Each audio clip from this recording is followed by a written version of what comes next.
आपका subject, sorry, first class,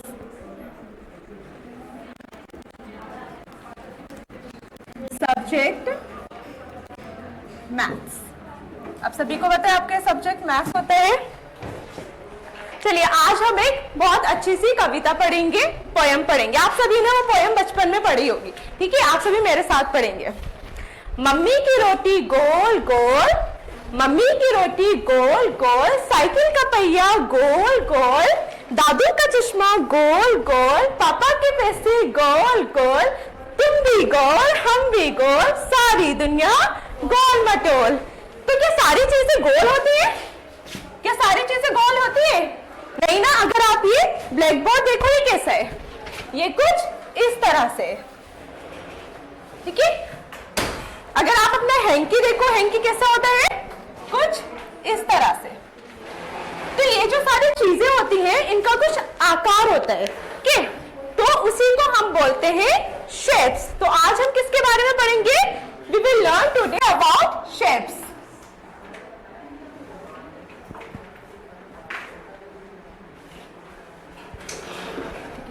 सभी अपने हाथ दिखाएंगे मुझे ऐसे करके, ठीक है? आज हम हाथों से शेप्स बनाएंगे, राइट? जैसे मैं करूंगी आप सभी वैसे करेंगे। इस तरह से अपने हाथ निकालेंगे ऐसे, और ये यहां अटैच कर देंगे। कोई बता सकती है कौन सी शेप है? ये होता है हमारा ट्रायंगल, ओके? और हमने इसमें कितनी फिंगर्स का यूज करा है? 1, 2 and 3। तो दिस इज कॉल्ड ट्रायंगल। मैं यहां पर बना देती हूं इस तरह से। तो ये जो हमारी होती है, ये हमारी साइड्स होती हैं। ये जो मेरे फिंगर्स के यूज करा है, ये हमारी साइड्स है। और कॉर्नर्स होते हैं ये वाले, यहां से जहां से अटैच होता है कॉर्नर्स, यानी कि कोने। ये कॉर्नर एंड ये कॉर्नर। तो हमारे कितने कॉर्नर्स हुए? 3 कॉर्नर्स एंड 3 साइड्स। यहां आप नाम लिख देते हैं ट्रायंगल। It is triangle. यहां हम इनकी साइड्स लिखेंगे, देन यहां corner. It is triangle. It has 3 sides and 3 corners. Second हमारा आता है कुछ इस तरह से।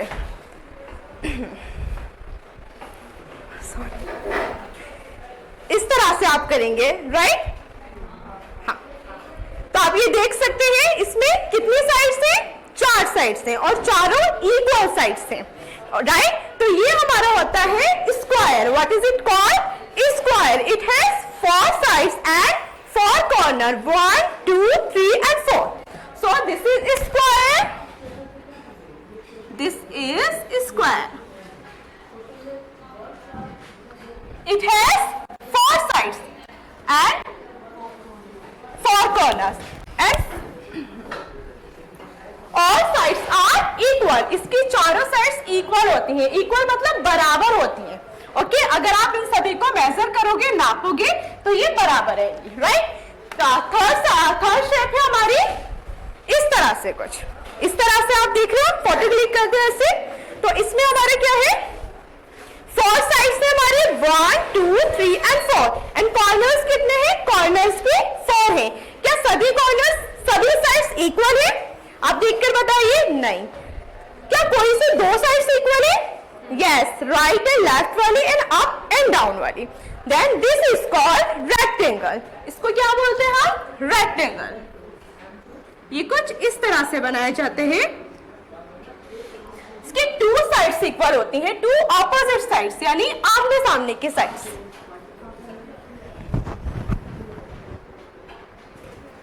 Rectangle. It has 4 sides and 4 corner. Last हमारी है सर्कल। सर्कल कैसे होता है? ऐसे, 0 की तरह। और इसके कितने साइड्स होते हैं? इसकी कोई साइड्स दिख रही है? No. And corner? No. So it has no sides and corner. Circle has no sides and no corner.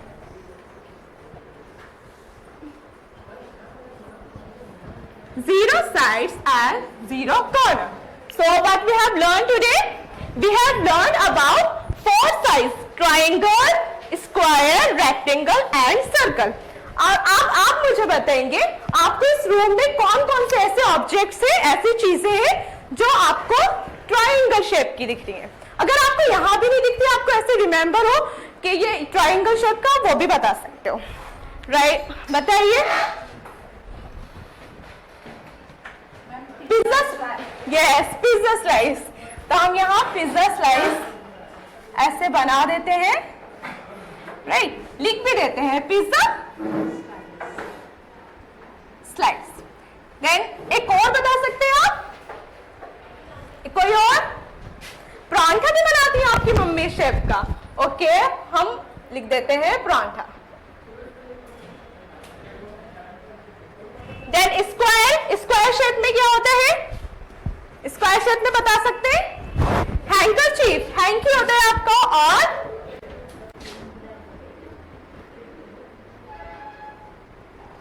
और एक और बता सकते हैं जो स्क्वायर शेप में होता है? Bread, very good. तो सारे ही देखने में सेम ही लगेंगे क्योंकि हम सिर्फ शेप बना रहे हैं, ब्रेड, बट आपको अपनी कॉपी में इसको कलर करके करना है। नेक्स्ट रेक्टेंगल शेप का आपका यहाँ क्या है? ये आपका ब्लैक बोर्ड, बड़ा सा ब्लैक बोर्ड, एंड एक और चीज जो रेक्टेंगल शेप की है आपका ज्योमेट्री बॉक्स। यहां मैं बॉक्स लिख देती हूं।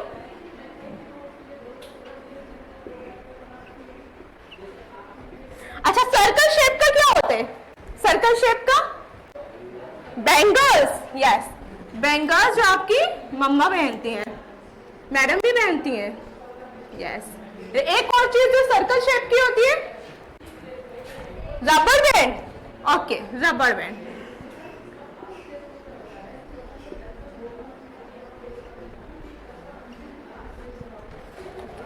अच्छा, आपके लिए एक छोटा सा टास्क, यहाँ पर हम एक अच्छी सी ड्राइंग करते हैं, एक हार्ट बनाते हैं, घर बनाते हैं। आप सभी घर में रहते हो, सबको अपना घर पसंद है, okay, right.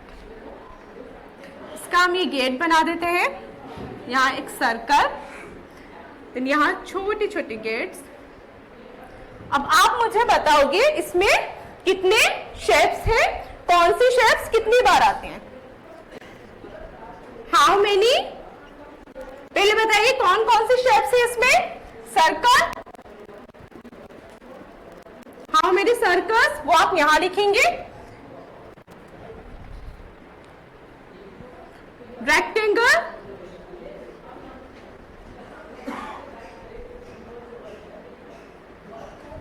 Square and triangle.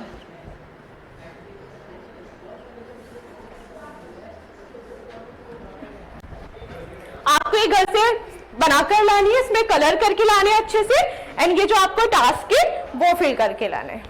Thank you. आपने कहा कि बच्चों आप मेजर कर लो स्क्वायर का, आपकी 4 साइड बराबर, क्लासरूम का बच्चा है, हम चाहेंगे कि बच्चा मेजर करे, तो बच्चे को अगर नहीं भी आ रहा होगा तो आप बच्चे से मेजर वहीं पर कैसे करवाएंगे? अच्छा, तो मैम हम हैंड का यूज़ कर सकते हैं? बिल्कुल कर सकते हैं, हैंड पाम का यूज़ करके कराएंगे।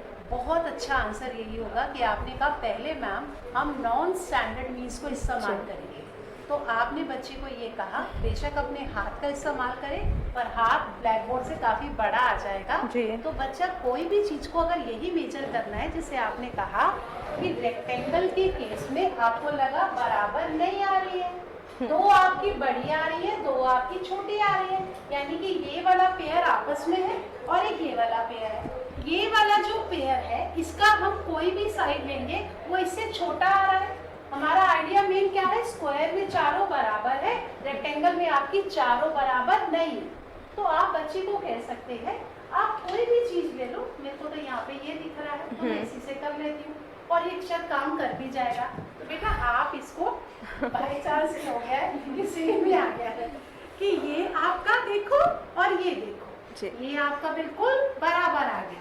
अब हमारा ये तो यहाँ तक पूरा आएगा, लेकिन यहाँ पे देखो ज्यादा लगेगा ना, तो तो आपको एकदम पता चलेगा ये बड़ा है। तो आपने क्या करा, कोई भी नॉन स्टैंडर्ड मीन का इस्तेमाल करा, क्योंकि स्केल बच्चों के पास अब इनको रीड करना नहीं आता है, क्योंकि क्लास 2 के बच्चों को अभी स्केल नहीं आता। ठीक है, बस इस बात का ध्यान रखना। अदरवाइज अच्छा था, लेकिन फिर भी फीडबैक देना है। आपके फीडबैक में ये है, पहली बात मुझे इनकी क्या बढ़िया लगी, आज ना इनके इंट्रोडक्शन में एक अलग एनर्जी लेवल था। जब ये आई टॉपिक के प्रति जो एक्साइटमेंट था वो बड़ा अच्छा।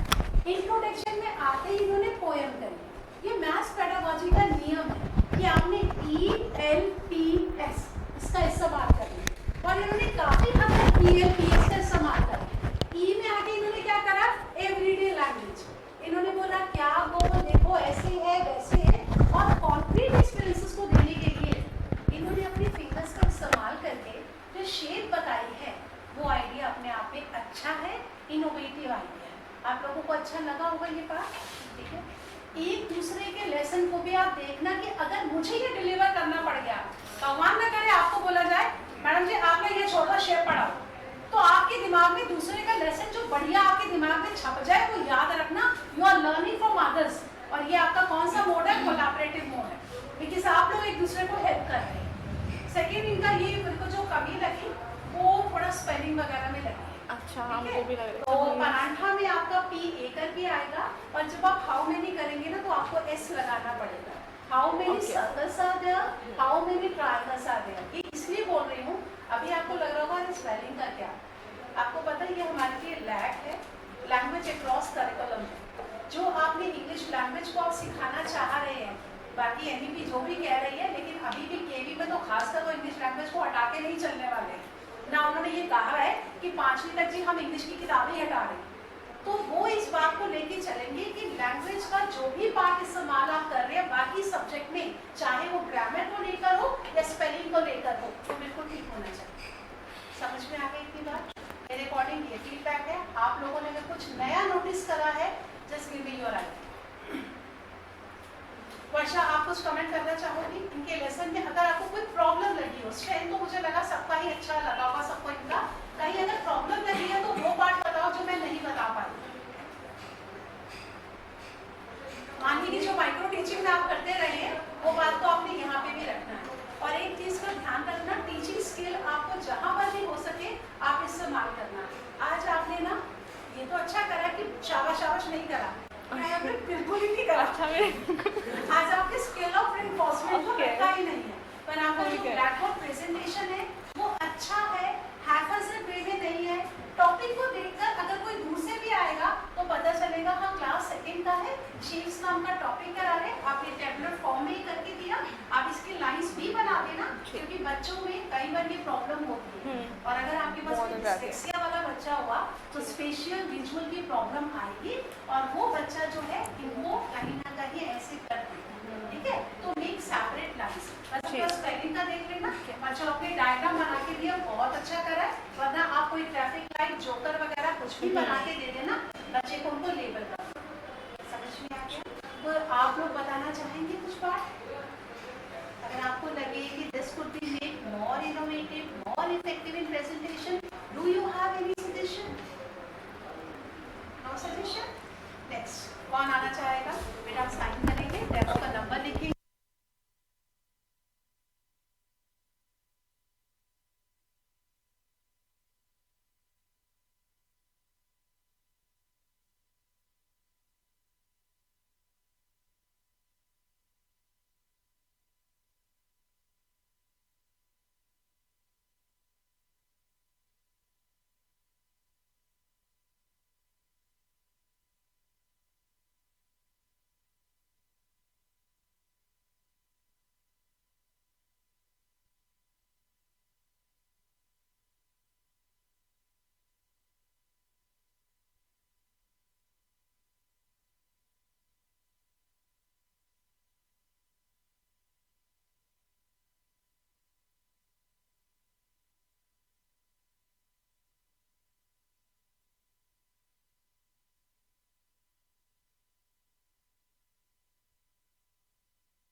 इंट्रोडक्शन पार्ट अच्छा था। चलिए आपने एक जनरल नोट पर एवरीडे लैंग्वेज के साथ इसको शुरू करा।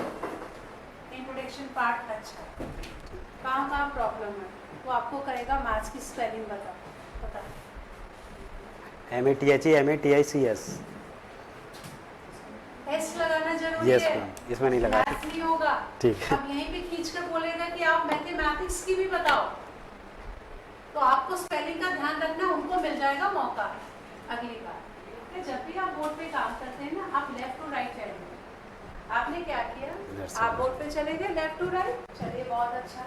आपने पहली स्पेसिंग क्यों नहीं करी कि मेरे को होमवर्क देना है, फेंकना छोड़ो। आप लेफ्ट टू राइट चले गए और अब आप यहाँ पर आ रहे हैं होमवर्क के लिए, ये गलत माना जाएगा। बोर्ड का माना जाएगा कि आपने बोर्ड को सही दे यूज नहीं करा। ठीक है। दूसरी बात, आपने ना 2 बार टॉपिक का अनाउंसमेंट करा। एक बार आपने पहले करा और एक बार जब आपने ये करा तब आपने दोबारा बोला तो आज हम क्या पढ़ने जा रहे हैं। 2 बार आपको टॉपिक का अनाउंसमेंट नहीं करना। और एक बात जो ऑब्जेक्शनेबल होगी, काफी लोगों का मैं देख रही हूँ, आप क्लास का लेवल देख रहे हैं, क्लास जो है आप कहोगे कि बच्चे वहां पे लिखेंगे पेयर कंप्लीट है, पेयर कंप्लीट नहीं है, नहीं लिखेंगे बच्चे। आपको यहाँ पे कॉलम बना के देना था कि भाई आपने ये डायग्राम्स बनाए, बच्चों अगर आपको लग रहा है पेयर कंप्लीट तो आप टिक करिए, पेयर कंप्लीट नहीं है तो आप वहां पे या तो क्रॉस करिए। पर आप कहो कि बच्चे यहाँ पे लिखेंगे pair complete, pair not completed, you can not expect this thing from children of second standard. छोटे बच्चे नहीं कर पाएंगे। और आप इंग्लिश में कह रहे हैं, आपको लगता है कि वो बच्चे कर पाएंगे? बच्चों के लेवल के अकॉर्डिंगली नहीं। आपका जो एक्टिविटी वाला पार्ट है, चलिए मैं मान लेती हूँ आपने एक्टिविटी करवाई, पहले एंगेज करने की बच्चों को कोशिश करी, वो भी पार्ट ठीक है। एक्टिविटी आपकी इस रूप में होनी चाहिए कि जब आपने कहा सर बैठेंगे या खड़े होंगे, वो एक्टिविटी के साथ आपका जो टॉपिक है उनका मैच नहीं बन रहा है। आपने just for the sake of activity आपने कहा चलो मैं एक्टिविटी करवा दूं। या तो आप ये कहते थे कि जब मैं कहूँ क्लैप तो इसका मतलब है इवन नंबर। जैसे आपने कहा मैंने इवन नंबर बोला 4, नाउ यू क्लैप। नाउ बच्चे के माइंड में एक आइडिया जा रहा है, दोनों हाथों को आपने इस्तेमाल करा 4, 3। Are you getting my point? तो आपका एक्टिविटी का मैच तो बन रहा है। ये तो आपने चाहे इवन ऑड का बोला, ये तो आप किसी में भी लगा दोगे। तो what is the relevance of the activity with the nature of topic? तो अगर आप कोई एक्टिविटी करा रहे हो, इसका एक साउंड एसोसिएशन बनना चाहिए कि आपका नेचर ऑफ टॉपिक क्या है। एब्रप्टली आप कोई भी एक्टिविटी करा दोगे, आपके पॉजिटिव की बजाय सॉरी बेटा वो नेगेटिव में चली जाएगी। मैम मुझे सर्किल वाला कराना था, लेकिन यहाँ नहीं करा पाते। अगर आपको लगे, देखो इंटरव्यू के टाइम पे क्या होता है, आपकी इनर वॉइस आपको कुछ कह रही है। अगर आपको लगे ना आप कॉन्फिडेंट नहीं, वहां पर ये नहीं है कि आपका कंसेप्ट आपने कितना ठीक करा, मैंने केवल ये देखा कि आपके प्रेजेंटेशन में आपका कॉन्फिडेंस है। अगर आप प्रेशर में आके डिसीजन आपने गलत ले लिया और आप बाद में जस्टिफाई करो वो एक्चुअली ये हुआ था, वो एक्चुअली का मतलब है clarity of thought is missing. आपको जो पता है, आपका प्लान है, तभी आप यहाँ पे इंटरव्यू के लिए तैयारी करने आए हो। अगर आपने एक्चुअली वाला काम करना है तो वो आप बिना इंटरव्यू की तैयारी के भी कर सकते हो। ठीक है, तो यहाँ पर आए हो, पैसे अपने वसूलो, ये आपके हाथ में। आप लोगों को मैसेज हमेशा एक दिन पहले मिलेगा, आप प्रॉपर प्लान करते हैं। ठीक है बेटा, तो मेरे को, मैं नहीं कहूँगी मुझे सेटिस्फेक्शन, ठीक है, मैं कहूँगी टॉपिक मेरे को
Good morning, students. Good morning. How are you? Fine. Okay, fine. Ma'am also fine. आज मैम आपको एक पोएम सुनाती है, ठीक है? चुन्नू मुन्नू थे दो भाई, रसगुल्ले पर हुई लड़ाई। चुन्नू बोला मैं खाऊंगा, मुन्नू बोला मैं खाऊंगा। झगड़ा सुनकर मम्मी आई, दोनों को एक डांट लगाई। आधा तू ले चुन्नू बेटा, आधा तू ले मुन्नू बेटा, खत्म करो ये लड़ाई। कितनी डेट आज? 18 अक्टूबर। पोएम पसंद आई आपको? अब आप मेरे साथ बोलो। चुन्नू मुन्नू थे दो भाई, चॉकलेट पर हुई लड़ाई। चुन्नू बोला मैं खाऊंगा, मुन्नू बोला मैं खाऊंगा। झगड़ा सुनकर कौन आया? झगड़ा सुनकर दीदी आई, दोनों को एक डांट लगाई। आधा तू ले चुन्नू भाई, आधा तू ले मुन्नू भाई, खत्म करो ये लड़ाई।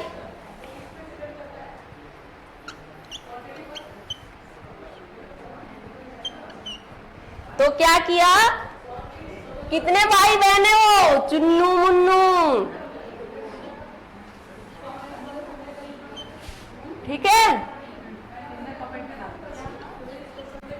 चुन्नू मुन्नू दोनों बहन भाई हैं। आप भी हो? आपके भी बहन भाई हैं? अच्छा, आपकी भी लड़ाई होती है। किस पे? रसगुल्ले में। ये रहा रसगुल्ला। अच्छा, और अब मम्मी ने क्या किया भाई?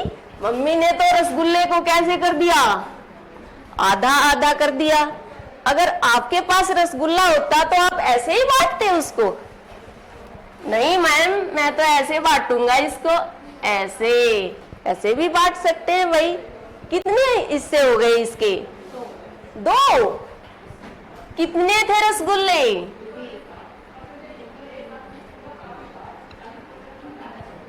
रसगुल्ले कितने थे? 1। और चुन्नू मुन्नू कितने हैं?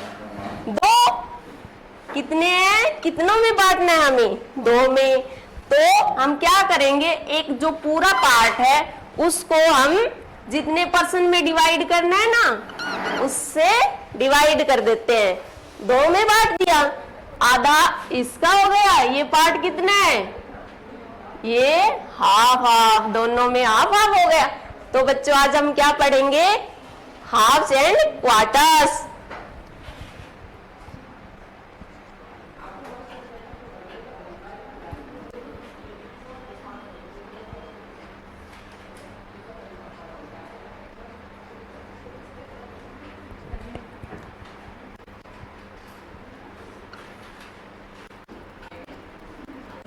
हाफ का मतलब क्या होता है बच्चा? Half means 1/2। यानी कोई एक चीज है तो उसका आधा। Half means 1/2। और क्वार्टर क्या होता है? क्वार्टर मीन्स अगर मेरे पास कोई एक चीज है, एक रसगुल्ला है और इसको मैं 4 पार्ट में बांट दूं। एक पार्ट, कितने पार्ट हो गए? इक्वल इक्वल 4 पार्ट है। 4 इक्वल पार्ट्स में से ये अगर मेरे को ये एक पार्ट चाहिए तो ये कितना हो जाएगा? 1/4। ठीक है? अगर मैं आपसे ये कहूं कि मुझे ये 1/4 पार्ट को क्या करना है? कलर करना है। ठीक है? तो कितने पार्ट को कलर कर दिया मैंने? 1/4 को। अगर मुझे इसमें से 2/4 पार्ट को कलर करना हो तो जितने टोटल पार्ट है ना, जैसे इसमें हो गए 1 2 3 4 पार्ट है, इसमें से हम क्या करेंगे? फिर 2 को कलर कर देंगे। 2 इक्वल इक्वल पार्ट ले लिए, उनको कलर कर दिया। ये कितना कलर कर दिया मैम ने? 2/4। 2 से डिवाइड करेंगे तो कितना हो जाता है? 1/2। ठीक है? तो हमने कितना सर्कल को कलर किया है? 1/2। हाफ सर्कल को मैंने कलर कर दिया। अब अगर आपके पास हो कोई चॉकलेट, रेखा आपके पास चॉकलेट है, आपको अपने फ्रेंड को भी देना है, तो कैसे डिवाइड करोगी चॉकलेट को? ये आपके पास है चॉकलेट, तो कैसे डिवाइड करोगी? इसमें से हाफ, आधी आधी तोड़ लोगी दोनों। लेकिन अगर मेरे पास ये चॉकलेट है और ये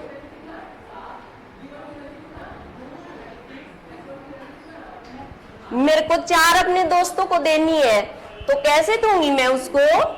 4 पार्ट में डिवाइड करनी पड़ेगी फिर मेरे को। वो चॉकलेट कितनी? 1। देने कितनी को? 4 दोस्तों के साथ शेयर करनी है ना मेरे को। तो जो ये एक पार्ट हो जाएगा ना, 4 इक्वल हिस्से, 1 2 3 4 हिस्से, इनमें से कितना हिस्सा? एक को कितना मिलेगा? 1/4। इसको भी 1/4 और इसको भी 1/4।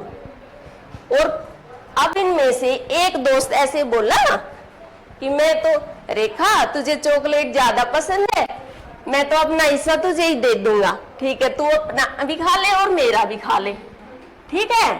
तो उसने क्या किया, ये तो रेखा का हिस्सा था और उसके दोस्त का भी उसी को मिल गया।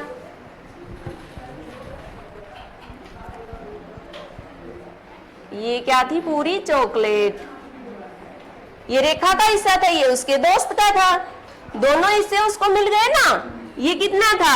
1/4 पार्ट था और ये भी 1/4 है, सबके 1/4 हैं। लेकिन अब अगर चार क्या है, ये इक्वल पार्ट कितने हमारे? 4। जब इसको 2 हिस्से मिलेंगे तो कितना हो जाएगा? 2/4। 2/4 मीन्स हाफ। इसको कितनी चॉकलेट मिल गई? यानी ये इसका, ये पूरा हिस्सा इसका हो गया हाफ। रेखा ने चॉकलेट कितनी खाई? हाफ। अब बच्चों, आप मार्केट जाते हो, मार्केट में से सब्जी लेने के लिए भी भेजती होगी मम्मी, ऐसे बोलती है मम्मी टोमेटो लेके आना, पोटैटो, क्या है ये? सब्जी है? खाते हो सब्जियां?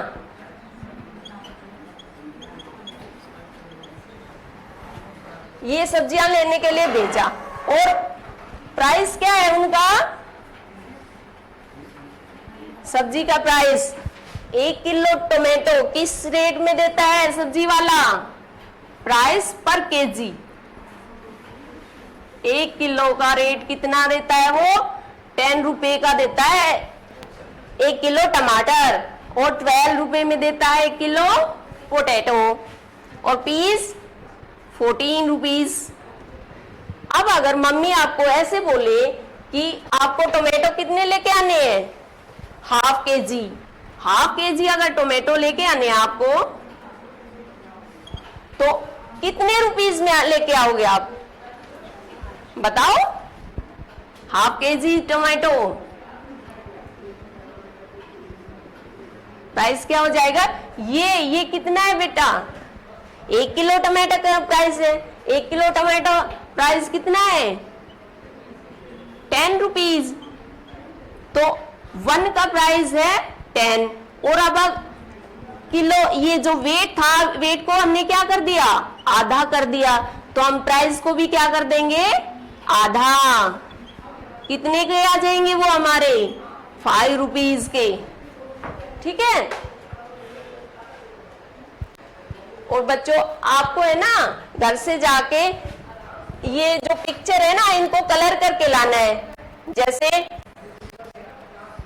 ये पिक्चर है, इसको आपको हाफ पार्ट को कलर करके लाना है। कितने पार्ट को? 1/2। आपको डिसाइड करना है ये कैसे आप करोगे। आप इसका ऐसे आप करना है आपको, या फिर इस पिक्चर को आपको ऐसे आप करना है। कैसे आप करोगे, कैसे आपको सही लगेगा, बिल्कुल हाफ होना चाहिए। और अगर ये पिक्चर है, इसमें से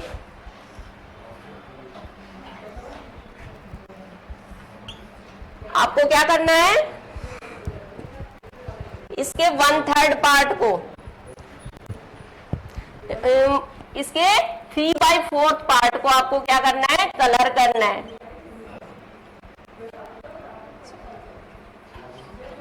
ठीक है, ये आपका क्या रहेगा, होमवर्क। ओके, ठीक है बच्चों, ठीक है, थैंक यू।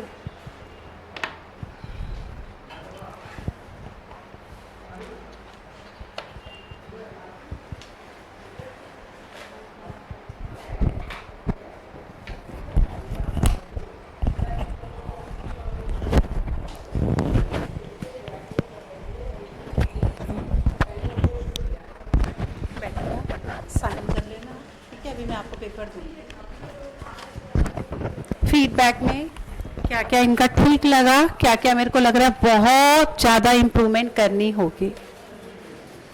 मे बी आप लोगों का ना टॉपिक बदला है ना, पहले आप लोगों का लैंग्वेज का चल रहा था, 2-4 डेमो हो गए, आप लोगों को थोड़ा आइडिया लग गया। अब आपका टॉपिक हो गया चेंज, मैथ्स हो गया है, तो मैं देख रही हूँ बहुत कुछ हिल रहा है। अब यहाँ पे ज़्यादा हिला हुआ क्या क्या है। पहली बात, आप सभी लोगों को ना एक काम करना है, स्पेलिंग एक बार देख लेना।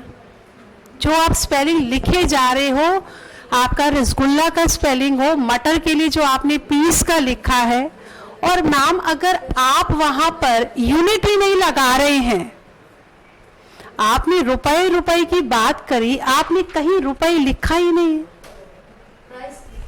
प्राइस लिखा है। अब कैसे पता चलेगा कि रुपए में या बच्चे में, ये तो आपको तो बताना पड़ेगा, लिख कर देना पड़ेगा। स्पेलिंग का तो मैंने देख लिया। मैम आपने जिस प्रकार से बोर्ड पे काम किया है, बोर्ड बहुत हैफेजर्ड है, आपका ब्लैक बोर्ड स्किल के ऊपर सवाल उठेगा। अगर आप डेट क्लास सब्जेक्ट को इतना बड़ा लिखकर आप 1/4 बोर्ड को आपने इसमें इस्तेमाल कर लिया, what are we left with now? आपके पास होमवर्क लिखने की जगह नहीं। मैंने पहले ही बोला था आप लेफ्ट टू राइट बोर्ड पे जाएंगे। आपको प्लान करके चलना होगा कि मेरा बोर्ड किस प्रकार का होगा, पार्टीशन बना के चलो। आप लोगों ने कम से कम जो मैथ्स का काम कर रहे हो ना, 3 पार्टीशन बना लो। एक तो आपका होमवर्क का रहेगा, एक में आपने जैसे भी अपना टॉपिक को इंट्रोड्यूस करा है, अगले में कैसे आपने टॉपिक को डेवलप करा है, एंड फाइनली कंक्लूजन में आप होमवर्क पार्ट को लेकर आएंगे।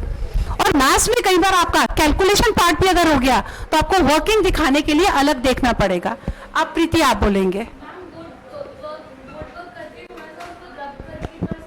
हाँ, वो कर सकते हैं आप, लेकिन अगर आप इस प्रकार ही सारा बोर्ड करके आएंगे, बाकी कोशिश ये करना कि आपको मिटाने की जरूरत ना पड़े, पर आपको वहां मिटाना पड़ेगा क्योंकि आपको बोर्ड इतना बड़ा नहीं मिलने वाला। ठीक है, इससे आधा बोर्ड भी अगर आपको मिल गया तो बड़ी बात होगी। तो आगे मैं चाहूंगी अगर नहीं मिल रहा ना बाजार में, तो मैं खुद सदर बाजार जाकर आप लोगों के लिए बोर्ड ग्रीन वाला लेकर आऊंगी। हाँ, मुझे भी लग रहा है, पर्सनली मुझे लगता है ना, मेरे को इस बात का भी बहुत फील होता है।